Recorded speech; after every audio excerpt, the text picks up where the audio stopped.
नमस्कार and welcome to curiously education. दोस्तों, मैं हूं Prashant Mavani. I hope you learning good. आज हम बात करेंगे कि कैसे गति शक्ति मास्टर प्लान जो है वो हमारे देश के लॉजिस्टिक सेक्टर को हमेशा हमेशा के लिए बदल सकता है। कैसे गति शक्ति जो है ये हमारे देश के लॉजिस्टिक सेक्टर के लिए गेम चेंजर साबित हो सकता है। एज वी ऑल नो कि लॉजिस्टिक सेक्टर जो है उसका किसी भी अर्थव्यवस्था में एक बहुत ही इम्पोर्टेंट रोल रहता है।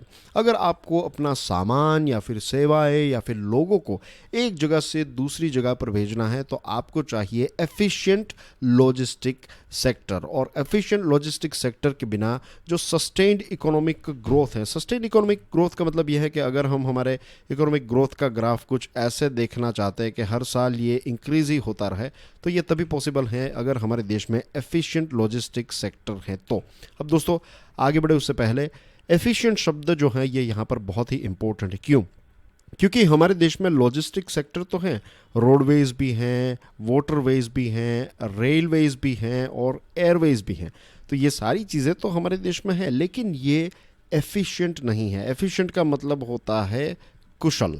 अब यहाँ पर बहुत ही आम आदमी की भाषा में मैं बात करूँ तो कोई भी चीज़ जिसको हम कहते हैं कि एफिशिएंट है या फिर कुशलतापूर्वक आपने किसी चीज़ को किया, उसका मतलब ये होता है कि कम से कम खर्च, यानी कि कम से कम कॉस्ट, कम से कम टाइम, कम से कम रिसोर्स का इस्तेमाल करते हुए अगर आप कोई चीज़ जो है वो बेस्ट तरीके से कर सकते हैं तो हम कहते हैं कि आपने उस चीज़ को एफिशिएंटली किया। तो ये समझना बहुत ही इम्पोर्टेंट है कि लॉजिस्टिक्स तो हैं हमारे देश में, लेकिन एफिशिएंसी नहीं है। और इन एफिशिएंट लॉजिस्टिक्स की वजह से पता है कितने सारे प्रॉब्लम्स क्रिएट होते हैं। नंबर वन, हमारे देश में जो भी सामान हम पैदा करते हैं उसकी प्राइस बहुत ही ज़्यादा इंक्रीज़ हो जाती है, क्योंकि एक सामान को एक जगह से दूसरी जगह पर भेजने के लिए आपको ज़्यादा वक्त लगता है, आपको ज़्यादा कॉस्ट लगता है, क्योंकि ज़्यादा फ्यूल का इस्तेमाल हो रहा है, ज़्यादा लोगों को सैलरीज़ आपको पे करनी पड़ती हैं। तो इन सारी चीज़ों की वजह से फाइनल प्रोडक्ट जो है वो एक्सपेंसिव बन जाता है। और फिर क्या होता है कि हम दूसरे देशों से ज़्यादा सामान इंपोर्ट करते हैं। जब हम हमारे देश के सामान को एक्सपोर्ट करने की बात करते हैं तो ज़्यादा लॉजिस्टिक खर्च या फिर इनएफिशिएंट लॉजिस्टिक्स की वजह से ये होता है कि लेट्स से कि चाइना एक प्रोडक्ट जो है वो 10 रुपये पर यूनिट में इंटरनेशनल मार्केट में बेच रहा है। इसी प्रोडक्ट को बेचने के लिए भारत को 12 रुपये रखने पड़ते हैं, क्योंकि ट्रांसपोर्टेशन का कॉस्ट ज़्यादा है। तो किसका सामान ज़्यादा बिकेगा? ऑफ कोर्स चाइना का, क्योंकि सेम प्रोडक्ट होने के बावजूद भी चाइना 2 रुपये कम में अपना सामान जो है वो इंटरनेशनल मार्केट तक पहुंचाता है और हमें उसी चीज़ को पहुंचाने के लिए 12 रुपये लगते हैं। तो एक्सपोर्ट की कॉम्पिटिटिवनेस जो है वो भी कम हो जाती है। और इसी के साथ प्रॉब्लम ये भी होता है कि इन्वेंटरी कॉस्ट जिसको कहते हैं, यानी कि आपको ज़्यादा स्टॉक मेंटेन करके रखना पड़ता है, क्योंकि आपको राइट टाइम पर सामान नहीं मिलता है। और कई बार ऐसा भी होता है कि कई प्रोडक्ट की डिमांड जो है वो ऑल ऑफ द सडन बढ़ जाती है। तो प्रॉपर ट्रांसपोर्टेशन नहीं होने की वजह से प्रोडक्शन हो गया, लेकिन शोरूम तक वो सामान जो है वो राइट टाइम पर नहीं पहुंचता है। और जो एक छोटी विंडो होती है, एक छोटी खिड़की होती है जहाँ पर आप प्रॉफिट ज़्यादा जनरेट कर पाते हैं, ये अपॉर्चुनिटीज़ आपके हाथ से चली जाती है because of this inefficient logistics. आंकड़ों की बात करें तो क्या आपको पता है कि हमारी जो जीडीपी है उसका 13 to 14% जितना खर्च जो है वो लॉजिस्टिक्स की वजह से होता है। और एडवांस्ड इकोनॉमीज जिसमें यूरोप आ गया, यूएसए हैं, चाइना है, ये सारे देश जो हैं उनका लॉजिस्टिक खर्च सिर्फ 7 to 9%। इसका मतलब ये है कि हम 5% अपनी जीडीपी जो है वो ज़्यादा खर्च कर रहे हैं because of logistics.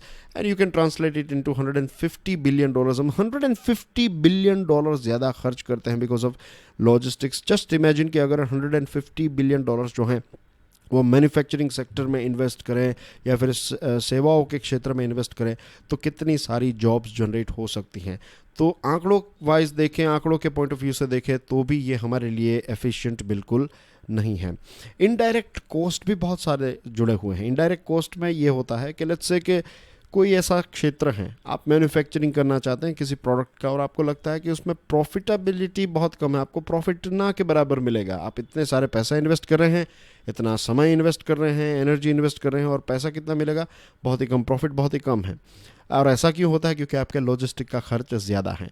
Let's say कि अगर एक प्रोडक्ट के ऊपर आपको 1 रुपया प्रॉफिट मिलता है और अगर लॉजिस्टिक का खर्च जो है उसको कम किया जाए तो आपको 3 रुपये मिलेगा, तो आप कौन सा ऑप्शन चूज़ करोगे? ऑफ कोर्स यही चूज़ करोगे, लेकिन ऐसा ऑप्शन हमारे देश में अवेलेबल नहीं because of high logistic cost. तो इसकी वजह से लोग इन्वेस्ट भी ज़्यादा नहीं करते हैं, और इन्वेस्टमेंट कम होने की वजह से जीडीपी का ग्रोथ भी कम होता है, जॉब्स भी कम जनरेट होती हैं, और यही एक रीज़न है कि हमारे देश में मैन्युफैक्चरिंग सेक्टर जो है वो आज इतना ज़्यादा एक्सपांड नहीं हो पाया है। One of the main reason है इनएफिशिएंट लॉजिस्टिक्स।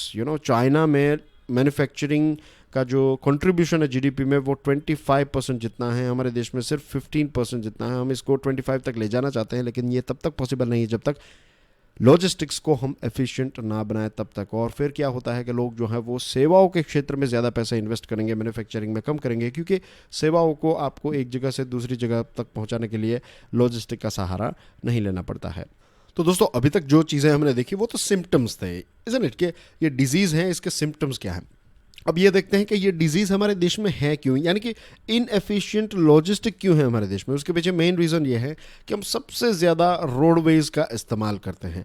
जितना सामान हम एक जगह से दूसरी जगह पर भेजते हैं, उसमें से 65% सामान जो है वो हम रोडवेज़ के माध्यम से भेजते हैं, और रोडवेज़ जो है ये सबसे एक्सपेंसिव है। मैं यहाँ पर एयरवेज़ की बात नहीं कर रहा हूँ, मैं यहाँ पर बात कर रहा हूँ रोडवेज़, रेलवेज़ और वाटरवेज़ की। वर्ल्ड बैंक ये कहती हैं कि भारत में अगर आप पर टन पर किलोमीटर की प्राइस देखें तो रोडवेज़ की प्राइस है 2.2 रुपीज़ पर टन पर किलोमीटर।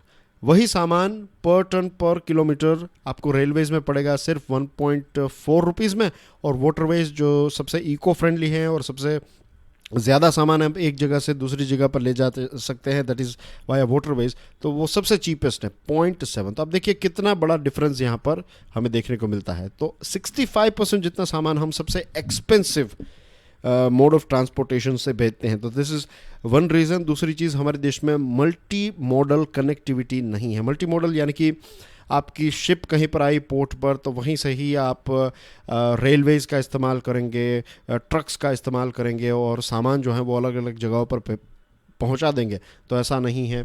दूसरी चीज़ ये भी हो सकती है, let's say I am just giving you one example, कि ये चेन्नई है, ये दिल्ली है।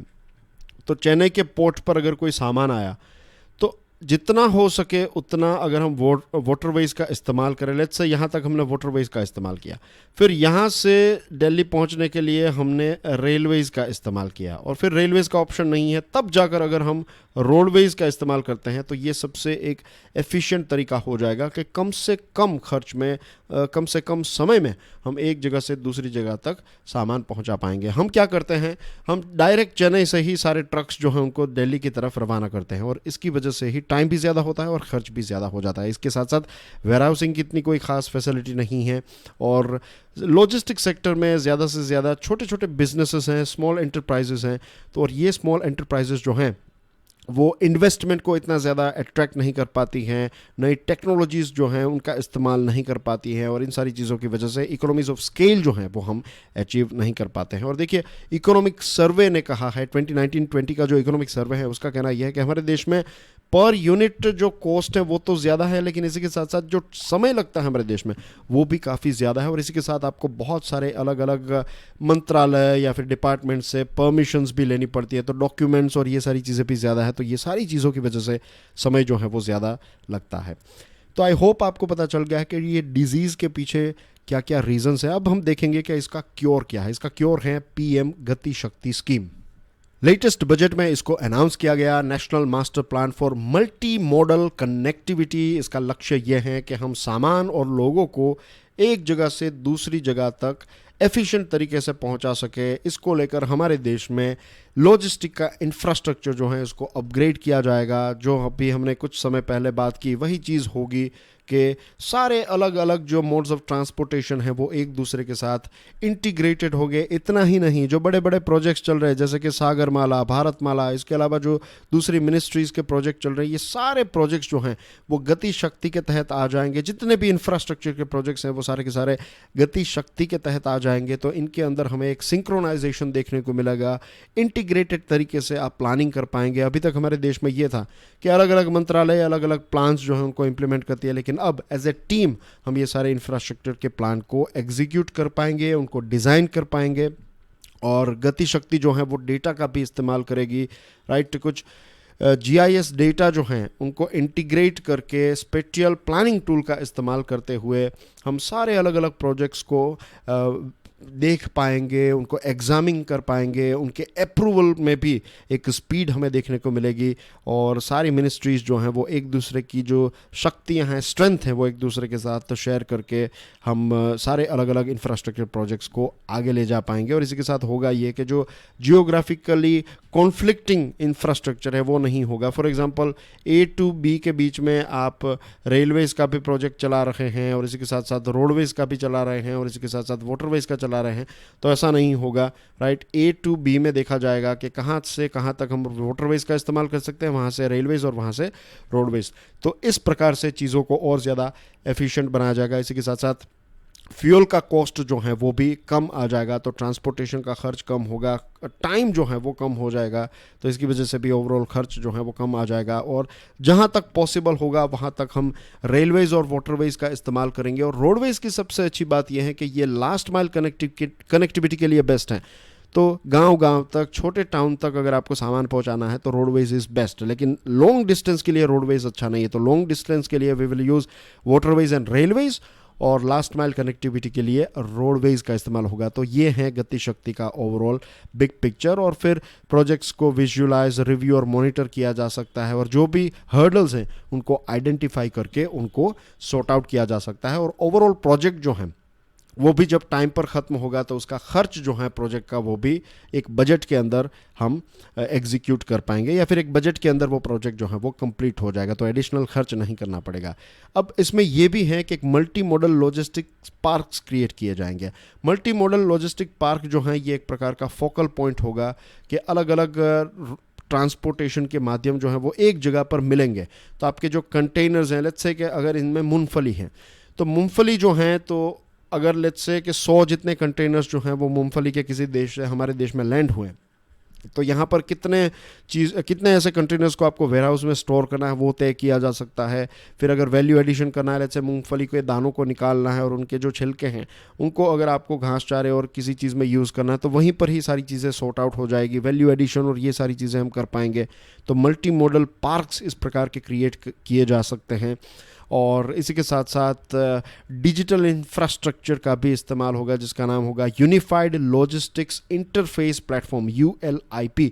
एक डिजिटल बैकबोन होगा और अलग अलग जो परमिशंस लेनी है, GSTN नंबर चाहिए, वाहन, कस्टम्स एक्सेट्रा, तो ये सारे अलग अलग डेटा जो है वो इंटीग्रेट हो जाएगा। अलग अलग जगहों से परमिशन लेने की ज़रूरत नहीं लगेगी, एक जगह पर परमिशन ले ली तो पूरे देश में चलेगी। इसी के साथ जो रेगुलेशंस हैं, रूल्स हैं, वो भी यूनिफॉर्म होंगे, एक राज्य में अलग दूसरे राज्य में अलग ऐसा नहीं होगा, पूरे देश में एक समान रूल्स एंड रेगुलेशंस होंगे। आप सामान को ट्रैक कर पाएंगे, अगर कोई जगह पर सामान ऐसे ही पड़ा हुआ है, होल्ड अप हो चुका है, तो उसको भी आइडेंटिफाई कर पाएंगे और मार्केट में क्या ट्रेंड चल रही है ये सारी चीज़ें भी देख पाएंगे। इसी के साथ साथ आप just in time inventory management कर पाएंगे, यानी कि कोई चीज़ जो है उसकी demand all of the sudden increase हो गई है तो कम से कम समय में आपके शोरूम तक, आपकी दुकान तक, आपके शेल्फ तक वो सामान पहुंच पाए। इस प्रकार का भी भविष्य जो है वो हम क्रिएट कर पाएंगे। अभी क्या होता है कि बड़े बड़े स्टॉक जो हैं वो आपको रखने पड़ते हैं, तो ये नहीं होगा। आपका वर्किंग कैपिटल जो है वो भी आपके पास ज़्यादा रहेगा, तो आप बिज़नेस को अच्छी तरीके से चला पाएंगे। तो पूरे देश की इकोनॉमी को इससे काफ़ी ज़्यादा फ़ायदा होगा। और अभी तक ये सारी फैसिलिटीज़ जो है ना, डिजिटल फैसिलिटीज़, ये सारी चीज़ें बड़ी बड़ी कंपनीज़ के पास ही हुआ करती थी कि उनके पास बड़े बड़े सॉफ्टवेयर होते थे और वहाँ पर वो देख पाते थे कि ट्रक कहाँ पर पहुँचा है और ये कहाँ पर पहुँचा, कितना सामान है एक्सेट्रा। अब ये सारी चीज़ें जो हैं वो छोटी छोटी लॉजिस्टिक फर्म्स भी कर पाएंगे, तो इससे उनकी एफिशिएंसी जो है वो भी काफ़ी ज़्यादा बढ़ेगी। और हमारे देश में यही रिक्वायरमेंट है, क्योंकि हमारे देश में सबसे ज़्यादा ये छोटी छोटी कंपनीज जो हैं वही लॉजिस्टिक सेक्टर में काम कर रही है, तो इनकी एफिशिएंसी बढ़ेगी तो ओवरऑल देश की एफिशिएंसी बढ़ेगी। और इसी के साथ गति शक्ति में 100 ट्रिलियन रुपीज़ के इन्वेस्टमेंट का प्लान है, तो बहुत बड़ी मात्रा में एम्प्लॉयमेंट भी जनरेट होगी। और जो चाइना ने किया, जो दूसरे यूरोपियन देशों ने 70s और 80s में किया, मल्टी मॉडल ट्रांसपोर्टेशन को धीरे धीरे स्टार्ट किया और इसको एक्सपांड किया, वही चीज़ हमारे देश में होगी। तो आई एम श्योर गति शक्ति की वजह से हमारे देश में भी लॉजिस्टिक सेक्टर जो है वो हमेशा हमेशा के लिए चेंज हो जाएगा, वर्ल्ड क्लास बन जाएगा। ना आई एम श्योर कि गति शक्ति is going to be a game changer for logistics sector of our country. जाते जाते आपको एक प्रश्न पूछना चाहता हूँ, who is the CEO of NITI Aayog? दोस्तों do check out my motivational podcast curiously forever. ये सभी बड़े पॉडकास्ट प्लेटफॉर्म्स पर अवेलेबल हैं. मेरी 2 चैनल्स हैं, इनको सब्सक्राइब करना ना भूलें. अगर वीडियो पसंद आया है तो हिट द लाइक बटन, और इसी के साथ साथ प्लीज़ मेक श्योर कि आप इस लेक्चर को, इस वीडियो को दूसरे लोगों के साथ शेयर ज़रूर करें. What do you think about this video? Stick your review in the comment section. I would love to hear from you. And that's everything from my side. Thank you very much for watching this video. Stay curious always. God bless you. Jai Hind.